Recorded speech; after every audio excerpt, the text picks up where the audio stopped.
Leader TV जे programme रूबरू में आया जो मेज़बान डॉक्टर अयूब शेख है मूंसां गॾु आहे हिकु सान्यावंद IFM 105 जो CEO सैयद ज़ुल्फ़कार अली शाह साहब। सैयद ज़ुल्फ़कार अली शाह साहब सां असां हिकिड़े नंढड़े पर इंतिहाई वॾे ऐं अहम मक़सद वारी ॻाल्हि ते ॻाल्हाइण था चाहियूं। उहो आहे इंसान खे उज़वा ॾियण जी इमदाद ऐं मदद करण वारो कमु, जंहिंखे असां उर्दू में फ़ारसी में अतियो था चऊं, त पंहिंजे कंहिं न कंहिं जिस्म जे हिसे खे ऐं ख़ासि करे गुर्दे खे, लिवर खे, दिलि खे, फिफड़नि खे, उनखे अतियो ॾिजे कंहिं ॿिए ज़रूरतमंद जे लाइ।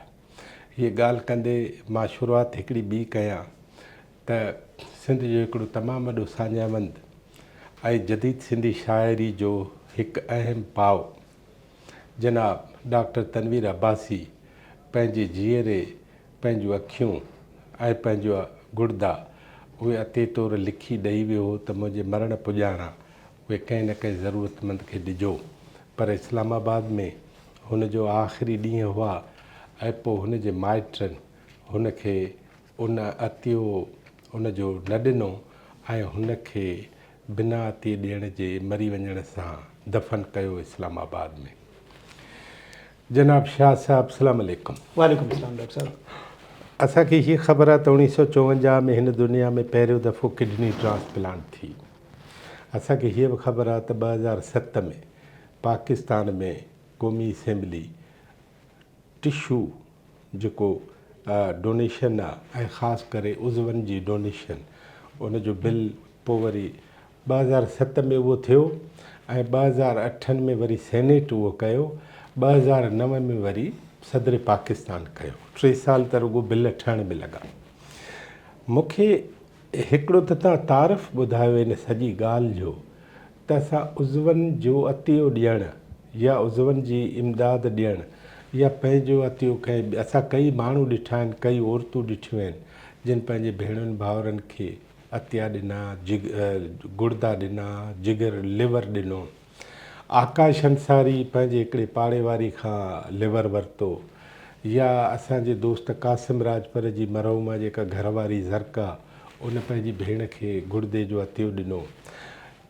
इहे असांखे ख़बरूं आहिनि ऐं तव्हां बार बार चवंदा आहियो SIUT में ही वञी कार्ड फिल करे अचो त इहा जीअं इमदाद जी मुहिम ऐं माण्हू मरण महिल बि कंहिंजे कमु अचे।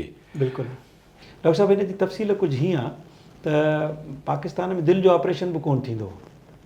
पोइ दिलि जो ऑपरेशन थियो ऐं पहिरियों ऑपरेशन थियो ऐं हिकिड़े सिंधी माण्हू कयो, डॉक्टर गफ़ार जतोई ऐं मेडिस्ट अस्पताल में थियो। वक़्तु गुज़रंदड़ सां आहिस्ते आहिस्ते असां सिहत जे शोबे में तमामु घणी अॻु भराई कई ऐं ही उज़वा अतियो करण जी जेका ॻाल्हि आहे, इहो ज़िंदगीअ जो सफ़र कंहिं ॾींहुं मुकमल त थियणो आहे न हर इंसान जो।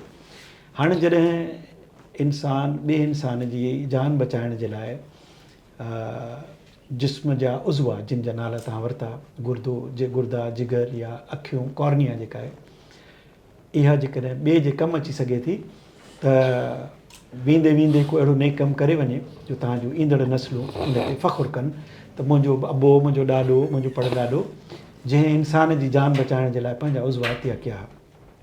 हीउ कार्ड ठहे थो, SIUT में तव्हां ज़िक्र कयो त मूं पंहिंजा उज़वा अतिया कयो आहे। हिन कार्ड ते लिखियलु आहे, मुंहिंजी एड्रेस बि लिखियलु आहे ऐं हिन ते तफ़सील, हीअ मुंहिंजी वसियत आहे जेका मां पंहिंजे खीसे में रखंदो आहियां ऐं मां पंहिंजे घर जे भातियुनि खे बि ॿुधाए छॾियो आहे। इहा त ॻाल्हि थी मूं सां लाॻापियल। 85,000 कॉर्निया श्रीलंका मां पाकिस्तान ईंदा आहिनि। कॉर्निया माना अखि जे मथां हिकिड़ो नंढिड़ो लेंस आहे जेको इंसानु जेको गुज़ारे वियो आहे, माणकी चइबो, माणकी, उहा आई बैंक में जमा थी वेंदी आहे। छाकाणि त उन में रत जी गर्दिश कान हूंदी आहे, तंहिंजे करे उहा कंहिं ॿिए खे उनखे प्रिज़र्व करे सघिजे थो। इंसानु जॾहिं श्रीलंका जे माण्हुनि खे कंहिं सेखारियो आहे, कहिड़ो सबक़ु पढ़ायो अथऊं जेको सबक़ु असांजा माण्हू पढ़ी नथा सघनि, या हू कहिड़े मज़हब सां तालुक़ु रखनि था, या हू इन ॻाल्हि खे एतिरो जल्दी कीअं सम्झी विया।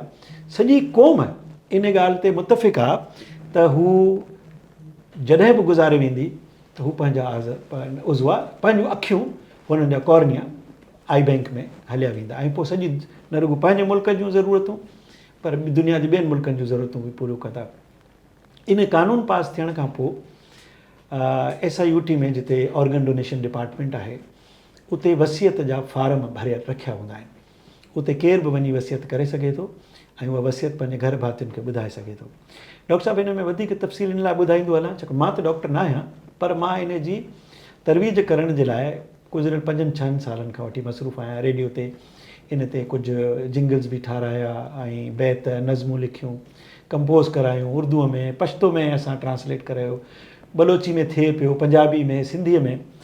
मक़सदु इहो हो त केरु माण्हू ॻाल्हियूं सम्झनि ऐं पंहिंजी ज़िंदगीअ में उज़वाअतिया करण जी वसियत करण खे अहमियत ॾियनि। अच्छा, जॾहिं तव्हां उहे उज़वाअतिया करण जे डिपार्टमेंट वारनि खां पुछंदो न त डेटा छा आहे त उहे चवंदा ॾिसो जेकॾहिं तव्हांजी वसियत कयल आहे कंहिं ख़ासि मख़सूस हालतुनि में ई तव्हांजा उज़वा वञी सघनि था ॿिए ॾे, हरू भरू तव्हांखे को गुज़ारे वियो आहे त ओचितो ओचिती तव्हांखे उज़वा कढणु कोन ईंदा। यानी अहिड़ी मख़सूस हालतूं जीअं कंहिं हादसे जे सबबु को माण्हू वेंटिलेटर ते हुजे। अच्छा, हादसे जे सबबु न बि कंहिं मेडिकल कंडीशन जे करे वेंटिलेटर ते हुजे। तंहिंजो ताज़ो मिसाल मां तव्हांखे ॿुधायां, तव्हांजो असांजो प्यारो दोस्त डॉक्टर कासिम राजपर, उन जी घरवारीअ खे हुन जी सॻी भेण गुर्दो अतियो कयो हो। छाकाणि उन पंहिंजी भेण खे गुर्दो अतियो कयो हो छाकाणि त हुनखे हिकिड़े गुर्दे जी जे करे हुनजी ज़िंदगी छाकाणि डायलिसिस ते हुई। हीअ डोनर हुई, हू रेसिपिएंट हुई। जेका डोनर हुई उनजो ब्लड प्रेशर वधी वियो ऐं उनखे बि चकास जी ज़रूरत हूंदी आहे मुस्तक़िल। ऐं जॾहिं हू हॉस्पिटल दाख़िल थिया त हुननि जी वसियत कयल हुई जेकॾहिं मां गुज़ारे वञा त मुंहिंजा उज़वा कंहिंखे बि, ऐं उहा मख़सूस हालतूं बिल्कुलु आइडियल हालतूं हुयूं। यानी हू बि वेंटिलेटर ते हुई ऐं रेसिपिएंट बि मौजूदु आहे। जेकॾहिं उनजा घर भाती राज़ी हुजनि हा त उहे उज़वा उते रेसिपिएंट खे माने जेको वसूल कंदड़ आहे उहो माण्हू बि मौजूदु हो। डायलिसिस वारे माण्हुनि जी सॼी वेटिंग लिस्ट आहे। तव्हांखे उज़वा अतिया करण वारे डिपार्टमेंट जो डॉक्टर तमामु गहरी तफ़सील सां ॿुधाए सघे थो। मां हिकिड़ो मिसाल ॾेई ॻाल्हि खे पंहिंजो मुख़्तसिर कंदुसि।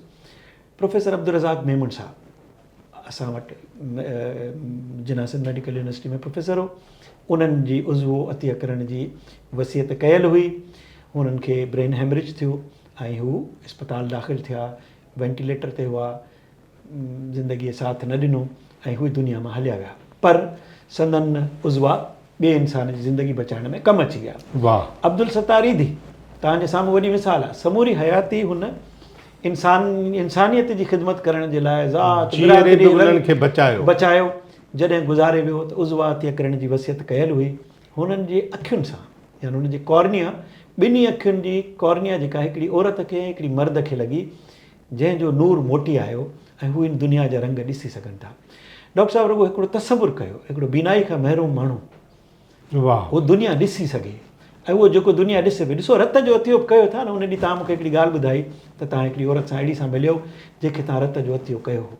हाणे उन औरत सॼी ज़िंदगी रत त नओं ठहंदो आहे, पुराणो हर चौथे महीने ख़तमु थींदो आहे, पर हुनजी रॻुनि में तव्हांजो रत शामिलु रहियो ऐं हू तव्हांजी हमेशह अहसानमंद रहंदी या हुनखे तव्हांजो नालो ऐं तव्हांजो चहिरो यादि रहंदो त तव्हां पंहिंजी हयातीअ में हिकिड़ो अहिड़ो कमु कयो। अॻे रत जे एफ़्तियत बि माण्हुनि खे ॻाल्हि सम्झ में न ईंदी, पर हाणे छाकाणि त उहो फतवा वतवा हिकिड़े पासे थी विया। हाणे रत जान बचाइण जे लाइ अहम तरीन आहे शइ जेका तव्हांखे पैसनि सां नथी मिले। माण्हू चवंदा आहिनि पैसनि सां रत मिलंदो आहे, पैसनि सां न मिलंदो आहे। उहो उनजे टेस्ट जेके कनि था उन्हनि जी क़ीमत हूंदी आहे जेका तव्हांखे हिकिड़ो रत ॾेई तव्हां पंहिंजे ग्रुप जो रत वठी वठो। रत वांगुरु ई इहो सॼो आहे त ॿिए जी जान बचाइण जे लाइ। मूंखे हिकिड़ी आयत SIUT में डॉक्टर अदीबुल हसन रिज़वी जो तव्हां इंटरव्यू कयो, उन्हनि बि इहो ॿुधाई त आयत आहे सूर माइदा जी आयत आहे, क़ुरानुल हकीम जो उन में लिखियलु आहे त जंहिं हिकिड़े इंसान जी जान बचाई जहिड़ो करुण सॼी इंसानियत जी जान बचाई। हाणे मूंखे ॿुधायो हिकिड़े इंसान जी जान बचाइण जे लाइ तव्हांखे मौक़ो मिले थो, तव्हां पंहिंजी हयातीअ में अहिड़ी वसियत कयो त ॾिसो तव्हां जाइदाद बि गॾु कयो था न, उहे बि पंहिंजे दौलत विरहायो था। हाणे हिन अतीअ जे लाइ, हिन वसियत जे लाइ तव्हांखे अमीर हुजण जी ज़रूरत कान्हे, दौलतमंद हुजण जी ज़रूरत कान्हे, पर हिकिड़ो अमीर दिलि रखण वारे जी ज़रूरत आहे ऐं हिकिड़ी सुठी ज़हन जी, हिकिड़ी साफ़ सुथरे ज़हन जी दौलत जी ज़रूरत आहे। इहो ॻाल्हि सम्झाइणु चाहींदुसि पंहिंजे सभिनी जेके असांजा हीअ तव्हांजो प्रोग्राम ॾिसंदा उन्हनि खे त अॼु बि जेकॾहिं तव्हांजे ज़हन में के सवाल आहिनि इन बारे में त इन जी हैसियत शरई कहिड़ी आहे त फ़तवा जो किताब SIUT में सिंधीअ में बि छपियल आहे, अंग्रेज़ी में बि आहे, उर्दूअ में बि आहे। जंहिं बि मसलक सां तालुक़ु रखंदा हुजो तव्हां उन्हनि किताबनि मां तव्हां उहो वठी सघो था सबक़ु। हाणे तव्हां पंहिंजी जाइदाद जी पंहिंजे सॼी मिल्कियत जी वसियत जॾहिं कयो था त तव्हां ॿुधाए था वञो त हीअ फलाणे खे ॾिजईं। हिन वसियत में त तव्हांखे रेसिपियन जी ख़बर ई कान्हे त मूंखे केॾी मौक़ो मिलंदो या न मिलंदो। डॉक्टर साहिबु हिकु दफ़ो तव्हां जेकॾहिं अलाए इन इंसानियत जी रज़ा जे लाइ, मां त चवंदुसि त मज़हब त बाद में आया, इंसान त पहिरीं हो न तख़लीक़ थियल। हाणे इंसान इहे शयूं ईजाद कयूं आहिनि। तव्हां वटि जिगर जो टुकड़ो कंहिं ॿिए खे ॾियो था जान बचाइण जे लाइ त कुदरत अहिड़ो निज़ाम रखियो आहे जो तव्हांजो जिगर वरी वापसि ठही थो वञे।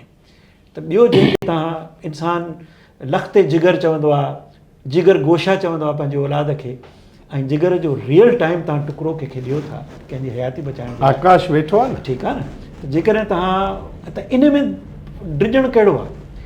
हीअ हयातीअ जो सफ़र चाहे नंढपिण हुजे जवानी हुजे, इंसान पीरसन थिए थो, अहिड़ा फ़ैसिला करे थो जंहिंजे करे न रुॻो हुनजो हिन सरज़मीन ते निशान रहे थो पर ईंदड़ नसुल बि।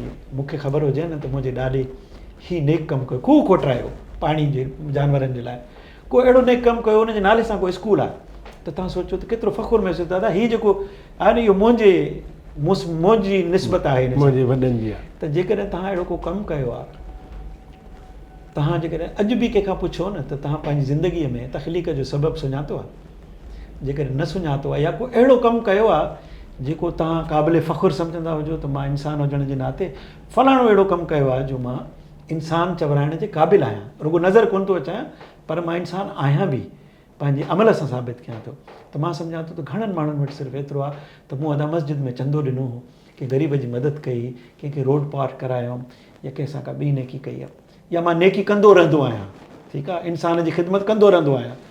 पर हीअ नेकी अहिड़ी आहे जेकी मां सम्झां थो त जेकॾहिं तव्हां करे त ॾिसो, वसियत त करे ॾिसो, उहे उज़वा तव्हांजा घटि में घटि ख़राबु कोन थींदा। जेके तव्हां शाह साहिबु मूंखे हिकिड़े सुवाल जो जवाबु ॾियो। जीअं तव्हां पाण ॿुधायो त दौलत वालदेन ॾेई था वञनि, वसियत करे था वञनि, उन वसियत ते त उनजा पोयर बि अमल था कनि। जी हा, ऐं कानून बि उन्हनि ते अमल थो करे। बिल्कुलु।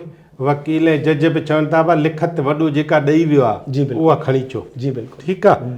ऐं तव्हांजी फैमिली में केरु आहिनि उनजा पोयर, जी बिल्कुलु, उन्हनि जो असांखे फैमिली रजिस्ट्रेशन सर्टिफिकेट। जी हा, ठीकु आहे। जी हा, मिसाल मूं डॉक्टर तनवीर अब्बासी जी ॻाल्हि कई, जी हा, उनजे पोयरनि चयो त असां इहो नथा कयूं, पाण ॾेई वियो, इन हंधि छा कानून बि आहे? ॾिसो डॉक्टर साहिबु, हीअ आहे इंसानी जज़्बनि जी अकासी। न उहो त मरी वियो, कानून बि आहे, हलियो वियो माण्हू, उनजी वसियत बि आहे। हाणे ज़ोर ज़बरदस्ती हिन में कमु नथो करे सघिजे, छाकाणि त जिस्म सां लाॻापियल तव्हांजा उज़वा आहिनि। जेकॾहिं हू घर जो को बि भाती यानी इमीडिएट फैमिली रिलेटिव जेको हुनजो रत जो रिश्तो जंहिंसां आहे, यानी धीअ भेण भाउ वालदेन पुट, त उन्हनि खे इहो इख़्तियार आहे वसियत जे हिसाब, हुन वसियत कई, हाणे हुनजी ख़िलाफ़ वर्ज़ी कनि पिया, पर हींअर ताईं इन जो को कानून कोन्हे जो तव्हां वरी पोइ, छाकाणि त वक़्तु कोन हूंदो आहे न डॉक्टर साहिबु, हीअ त अदालत में त वञी नथा सघो न कुझु बि टेंजेबल ऐं इनटेंजेबल जी ॻाल्हि आहे, हीअ तव्हांजे जज़्बनि सां यकदमि फ़ैसिलो आहे। त नरुगो ई वसियत करणु जंहिंजे कार्ड मूं तव्हांखे ॾेखारियो, हीअ कार्ड पंहिंजे घर जे भातियुनि खे बि कन्विंस कयो, माना उन्हनि खे तालीम जागरता हुजे। रुॻो तव्हांजो वसियत करणु कमु न आहे, तव्हां हिन वसियत सां गॾोगॾु तव्हां पंहिंजे घर जे भातियुनि खे बि सम्झायो त हीअ मुंहिंजी वसियत अथव, हिन जी ख़िलाफ़ वर्ज़ी न कजो। हाणे उहे तव्हांजी हयातीअ में तव्हांजी सिहतमंद, अच्छा हीअ डॉक्टर साहिबु हीअ कार्ड को हीअ का नई ॻाल्हि कान्हे, समूरी दुनिया में यानी मज़हबी मुल्क सम्झो या इस्लामी मुल्क चओ या ॿिया तहज़ीब याफ़्ता मुल्कनि में हीअ ॻाल्हि आम आहे। तव्हांजे ड्राइविंग लाइसेंस ते लिखियलु हूंदो आहे त हिन उज़वा अतिया कया ब्लड ग्रुप इन करे लिखियलु हूंदो आहे। त जेकॾहिं तव्हांखे रत जी ज़रूरत हुजे या तव्हां कंहिं ॿिए खे रत जी ज़रूरत हुजे तव्हां ॾेई सघो, पर उज़वो अतिया करण जी जेकॾहिं तव्हांजी ख़बर हूंदी, तव्हांजे ड्राइविंग लाइसेंस ते लिखियलु हूंदी या तव्हांजे शिनाख्ती कार्ड ते लिखियलु हूंदी, त हिकिड़ो रब जी तख़लीक़ आहे, हाणे इंसानु आहे, एक्सीडेंट थी पियो, नौजवान कई मोटरसाइकिल ते ट्रोमा सेंटर में वेंदो न त मां तव्हां न्यूरो सर्जन खां पुछियो त मूंखे ॿुधाए, उहो डॉक्टर साहब तमामु ख़ूबसूरत उन ॻाल्हि कई। मुंहिंजो घणा दिमाग़ रोज़ तो वटि खुलियल ईंदा आहिनि। चई हेलमेट कोन पाईंदा आहिनि माण्हू, मूं वटि 5 खां 7 दिमाग़ मग़ज़ जे धक लॻल माण्हू रिपोर्ट थींदा आहिनि ट्रोमा सेंटर में, जेके जिन खे दिमाग़ जो धक लॻल हूंदो आहे, मूंखे ऑपरेट करणा पवंदा आहिनि। पर मुंहिंजो बचाव घणनि जो थींदो आहे, चई पोइ कंडीशन ते डिपेंड करे थो, हेलमेट पाईंदा कयो त तीअं तव्हांजी जान बचियल रहे, उहो वधीक क़ीमती आहे। पर इन केस तव्हां वेंटिलेटर ते अची वियो, हाणे डॉक्टरनि जवाबु ॾेई छॾियो आहे। डॉक्टर साहब कोविड जे दौरान हज़ारे माण्हू सॼी दुनिया में लखे माण्हू वेंटिलेटर ते हलिया विया साह जे करे, पर जिन जा उज़वा थियो केयर जी वसियत कयल हुई, उन जा उज़वा ॿिए जे कमु अची सघिया।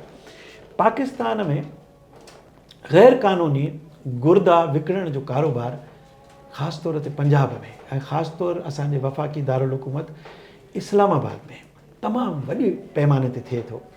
ऐं अॼु जी अंग्रेज़ी अख़बार में लिखियलु आहे त उन्हनि इहो ताक़ीद कई आहे त बिना तव्हां असांजे कमेटीअ जे अप्रूवल जे या जेके प्रोटोकॉल्स आहिनि उन जे, तव्हां गुर्दनि जो उज़वा हिकिड़े माण्हू खे ॿिए माण्हू में नथा लॻी सघनि। उन्हनि रोके छॾियो आहे सभिनी अस्पतालुनि खे, छाकाणि त ग़ैर क़ानूनी उहे मुल्क जेके अमीर मुल्क आहिनि उन्हनि खे डोनर कोन थो मिले, उहे पाकिस्तान जो रुख़ कंदा आहिनि। ऐं पोइ हिते गुरबत जे सबबु, छाकाणि त इंसान वटि 2 गुर्दा आहिनि, गुरबत जे सबबु माण्हू गुर्दा विकिणण ते बि मजबूर आहिनि। उहे जेके मज़दूर आहिनि, ऐं मूं इहे तमामु कहाणियूं पढ़ियूं आहिनि, उन खां पोइ मां इन कम में दाख़िलु थियुसि, त घटि में घटि आम माण्हू पंहिंजूं अखियुनि जो त उज़ो थियो करे। अच्छा, हिकिड़ी ॿी ॻाल्हि इन जो जेको पहलू आहे, ॿियो जेको मज़हबी आहे, माण्हू पुछंदा आहिनि त इन ॻाल्हि जी शरई हैसियत छा आहे। उहो सूरह माइदा त ॿुधाई, हा, पर उन जे बावजूदि चवंदा आहिनि त इन जी शरई हैसियत जे बारे में असांखे वधीक तफ़सील खपे। मां चवंदो आहियां जेकॾहिं श्रीलंका मां अखियूं आयूं ऐं तव्हांखे घुर्बल आहिनि, तव्हां कोन पुछियो त इहा कॉर्निया यहूदी जी आहे, क्रिश्चन जी आहे, मुसलमान जी आहे, कंहिंजी आहे, तव्हां कोन पुछियो। पर ॾींदे वक़्तु तव्हां चओ था त मूंखे शरई हैसियत खपे, त हीअ आहे इंसानियत जी ॻाल्हि कयल। ईअं थोरी लिखियलु आहे क़ुर शरीफ़ में या तव्हांजे मज़हबी किताब में न त हिकु जंहिं इंसान जी जान बचाई, जंहिं मुसलमान जी जान बचाई, जहिड़ो कर उन सॼी मुसलमान न लिखियलु आहे, जंहिं इंसान जी जान बचाई त जीअं जहिड़ो कर हुन सॼी इंसानियत जी जान बचाई, त इंसान लिखियलु आहे। तव्हां अदीब साहिब जो इंटरव्यू कयो न, त हुन चयो त इंसानियत जी ख़िदमत कयां थो। उन डॉक्टर साहिब सां गॾु कई मुख़्तलिफ़ मज़हबनि जा डॉक्टर मौजूदु आहिनि, जेके उन्हनि जान बचाइण जे लाइ जेॾी महिल तव्हांजो ऑपरेट कनि था, तव्हां पुछो था त हीउ जेको मुंहिंजी जान बचाइण जे लाइ अॻिते आयो आहे, इहो मज़हब हिन जो छा आहे। तव्हां चओ था हिन जे हथ में शिफ़ा आहे, हिन खे रब साईं ॾात ॾिनी आहे, या हिन वटि हिन जी दानिश एतिरी आहे जो हीउ मुंहिंजी जान बचाए सघंदो। सो डॉक्टर साहिबु, हीअ अर्ज़ु आहे, हीअ गुज़ारिश आहे, ईंदड़ वक़्तु तव्हांजे इन नंढड़े अमल खे यादि कंदो। पाकिस्तान में इन जी तरवीज़ जे लाइ तमामु घणी ज़रूरत आहे त हर उहो माण्हू, हुकूमत पाण बि, अॼु जी अख़बार में 3-4 ख़बरूं अहिड़ियूं आहिनि जेके इन बारे में लिखियलु आहिनि त इंसान पंहिंजी ज़िंदगीअ में फ़ैसिलो अहिड़ो करे जो ॿिए जी इंसान जी जान बचाइण जा उनजा उज़वा कमु अची सघनि। ऐं इहो श्रीलंका खां सबक़ु वठो, जिते मुख़्तलिफ़ मज़हबनि जा माण्हू रहनि था ऐं सॼी क़ौम फ़ैसिलो कयो आहे त असां जॾहिं गुज़ारे वञूं त असांजा उज़वा, असांजूं अखियूं भले तव्हां बीनाई खां महिरूम माण्हुनि खे ॾेई छॾियो। ईअं जीअं तव्हांजी पहिरीं रमज़ान ते तव्हांजे बैंक अकाउंट मां ज़कात कटिजंदी आहे न, ऑटोमेटिक, त जेसिताईं तव्हां लिखी न ॾियो त दादा मुंहिंजी न कटिजो, तेसिताईं तव्हांजी ज़कात न कटिजंदी। ईअं उते बि जेकॾहिं को लिखी ॾिए त दादा मुंहिंजी अखियूं कंहिंखे न ॾिजो, त हू कोन खणंदा। इहो इख़्तियार तव्हां वटि आहे पंहिंजी हयातीअ में लिखी ॾियण जो। पर न त सॼी क़ौम जूं अखियूं समूरी दुनिया में रोशनी फैलाइण जे लाइ, नूर माण्हुनि खे वापसि करण जे लाइ कमु अचनि थियूं। ऐं मां सम्झां थो श्रीलंका मुल्क इन हिकिड़े अमल जे करे उतां जे अवाम खे मुंहिंजे तरफ़ां ॿिन्ही हथनि सां सलाह। शाह साहिबु, अवां जी वॾी महिरबानी। ऐं ॾिसंदड़नि खे हिकिड़ी ॻाल्हि रुॻो ॿुधाईंदो हलां त अब्दुल सत्तार ईदी, जेरे बि अब्दुल सत्तार ईदी, वई पुॼाण बि अब्दुल सत्तार ईदी। ऐं जीअं मूं सवेर ॿुधायो त 1954 खां दुनिया में हीउ कमु शुरू थियो ऐं पहिरियां साइंस इहो तजुर्बो करे हिकिड़ो गुर्दो जेको आहे उहो ॾिनो। 1967 में पोइ यूरोप ऐं अमेरिका में गुर्दनि ॾियणु ऐं गुर्दनि खे मुंतक़िल करण वारा ऑपरेशन वधंदा विया।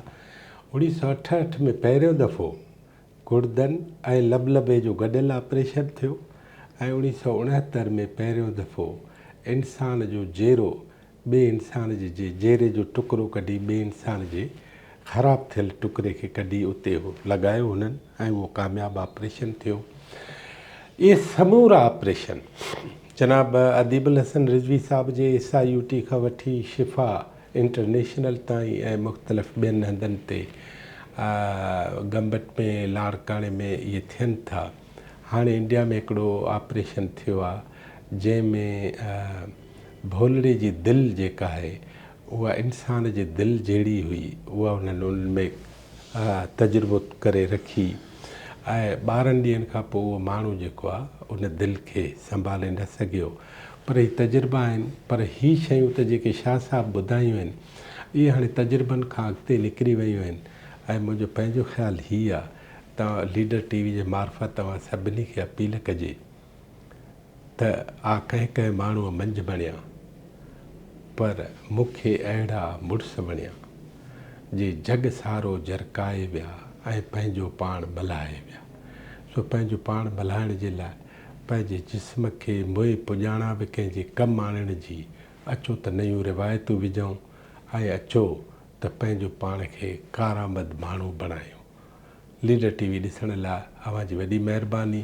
शाह साहब अव्हां जी लख महिरबानी। थोरा तो डॉक्टर साहब ऐं हिन ॾिस में जेतिरा प्रोग्राम कजनि घटि आहिनि ऐं वराए बि हिननि ॻाल्हियुनि खे हिकु दफ़ो ॿीहर मुख़्तलिफ़ रुखनि सां वरजाए माण्हुनि ताईं इहो पैगाम पहुचाईंदा रहंदा। ऐं शाह साहब जी ॻाल्हि वांगुरु त जंहिं बि माण्हू खे उज़वनि जे अतियनि जे बारे में लीडर TV ते को बि प्रोग्राम करिणो हुजे हिकिड़ी टेलीफोन कॉल असां अव्हां खां परे हूंदासीं ऐं जीअं अॼु साईंअ खे हिते विहारियो आहे तीअं को ॿियो साईं असां सां गॾु वेठो हूंदो।